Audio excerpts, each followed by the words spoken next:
बिस्मिल्लाहिर्रहमानिर्रहीम नहमदुहु व नुसल्ली व नुसल्लिमु अला रसूलिहिल करीम अम्मा बाद। हज़रत मौलाना मुफ्ती मोहम्मद शफ़ी साहब रहमतुल्लाहि ताला अलैह ने अपनी मशहूर ज़माना तफ़सीर मारिफ़ुल कुरान में अल्लामा जलालुद्दीन सुयूती रहमतुल्लाह की ख़साइस कुबरा और बैहक़ी के हवाले से एक रिवायत नक़ल की है कि जिसका मफ़हूम और ख़ुलासा ये है कि सरदारान क़ुरैश में से तीन बड़े बड़े सरदार अख़नस बिन शुरैक, अबू जहल और अबू सुफ़ियान, एक रात का वाक़या है कि ये लोग तीनों अलहदा अपने अपने घरों से छुपकर रात की तारीकी में निकले और मकसद ये था कि हुज़ूर अक़दस सल्लल्लाहु ताला अलैहि वसल्लम रात के वक्त में कुरान करीम की तिलावत फरमाते हैं तो जाकर तिलावत कुरान को सुना जाए।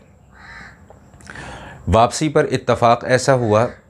कि इन तीनों का आपस में टाकरा हो गया, तीनों की आपस में मुलाकात हो गई और जब एक दूसरे से रात के इस पहर में निकलने का मकसद पूछा गया तो सब ने बताया कि जी हम तो कुरान सुनने के लिए आए। इन लोगों ने आपस में एक दूसरे को लान तान किया कि सारी की सारी हमारी जंग ही इस कुरान के ख़िलाफ़ है और हम लोग ही छुप छुप कर कुरान सुन रहे हैं, और आपस में एक मुआहदा किया कि जी आइंदा हम ये हरकत नहीं करेंगे। लेकिन कुरान करीम की हलावत और कुरान करीम की शीरीनी ऐसी थी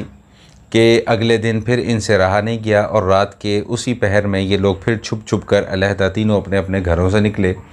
और हुज़ूर अक़दस सल्लल्लाहु अलैहि वसल्लम की कलाम पाक की तिलावत को सुनना शुरू कर दिया। और वापसी पर फिर इत्तफ़ाक़िया इन तीनों की मुलाकात हो गई। फिर तीनों ने एक दूसरे के ऊपर लान तान किया और अगले दिन न आने का वादा किया। लेकिन तीसरी रात को फिर यही मामला हुआ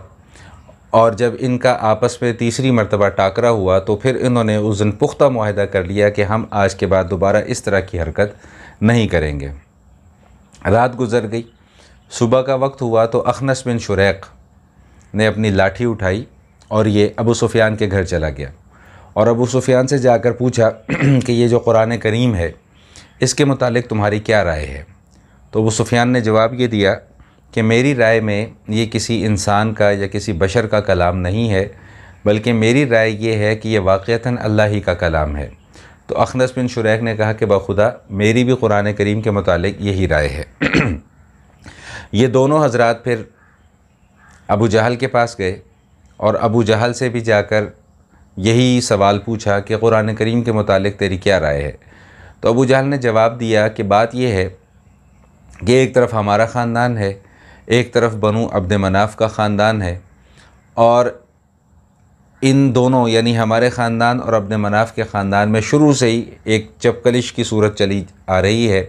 और एक मुकाबलेबाजी की कैफ़ियत है। जिस मैदान में वो जाकर काम करते हैं हम उस मैदान में उनसे बढ़कर काम करते हैं। अगर वो सखावत का मैदान इख्तियार करते हैं तो हम उनसे बढ़कर सखावत करते हैं। अगर वो लोगों की ज़िम्मेदारियां पूरी करने का और निभाने का काम करते हैं तो हम उनसे बढ़कर ये काम करते हैं। अब उनके ख़ानदान में से एक आवाज़ ये उठी है कि उनके ख़ानदान में एक अल्लाह का नबी पैदा हुआ, अब ये काम तो हम कर नहीं सकते, तो अब इसका हल यही है कि हम क़ुव्वत के साथ, ताकत के साथ और ज़ोर बाजू के साथ हमेशा उनका मुकाबला करते रहेंगे। तो ये वाक़या किताबों के अंदर नक़ल किया गया है, अहादीस की किताबों के अंदर, जिसका ख़ुलासा और मफ़हूम ये है कि जब इंसान की तबीयत के अंदर ज़िद, अना, तकब्बुर और गुरूर की कैफ़ियत पैदा हो जाए तो फिर उसको हक़ और बातिल के दरमियान में तमीज़ नहीं रहती, फिर उसे हक़ हक़ लगता नहीं है और बातिल बातिल लगता नहीं है। तो जिस तरह ये मक्का के बड़े बड़े सरदारों का, बिलखुसूस अबू जहल का रवैया जो था